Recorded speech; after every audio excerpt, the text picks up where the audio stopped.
கோலி talk Kollywood news. Orange மிட்டாய் 55 வயது தாத்தாவாயி ஆம்புலன்ஸ்ல சுத்தும் விஜய் சேதுபதி. கதைக்கு தக்கபடி தன்னோட தோற்றத்தை மாத்திக்கொள்ளும் நடிகர்கள விஜய் சேதுபதியும் ஒருத்தர். இவர் இப்போ ஆரஞ்சு மிட்டாய்ன்ற புதிய படத்துல 55 வயது தாத்தாவா நடிச்சிட்டு இருக்காரு. நிஜ வாழ்க்கையில தன்னோட பிள்ளைகள் கல்லூரிக்கு போயிட்டு இருக்கும் சூழல்லையும் சிலர் திரையில கல்லூரி செல்லும் நாயகர்களா நடிச்சதுண்டு. ஆனா இப்போ அந்த நிலை மாறி கதைக்கு தகுந்தபடி நடிக்கும் பக்குவ நிலையில சில நாயகர்கள் இருக்காங்க. விஜய் சேதுபதி அவர்கள முக்கியமானவர். அறிமுகமான புதுசுலேயே சூதுக்கவும் படத்துல 40 வயதுக்காரரா நரைமுடி தோற்றத்துல துணிஞ்சு நடிச்சிருந்தாரு. விஜய் சேதுபதி இந்த நிலையில இப்போ தன்னோட புதிய படமான ஆரஞ்சு மிட்டாயில 55 வயது தாத்தாவா நடிக்க இருக்காரு.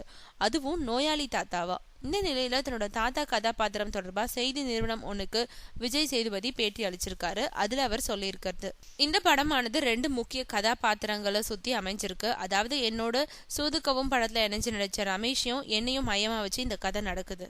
எங்களோட வாழ்க்கையில 2 நாட்கள்ல நடக்கும் நிகழ்ச்சிகளை இந்த படம் தெரிவிக்குது. 55 வயசுடைய ஒரு நோயாளியா வரும் நான் பெரும்பாலான நேரங்கள்ல ஆம்புலன்ஸ்ல பயணம் செஞ்சுக்கிட்டு இருப்பேன். படம் முழுக்க இந்த தோற்றத்துல தான் வரேன்.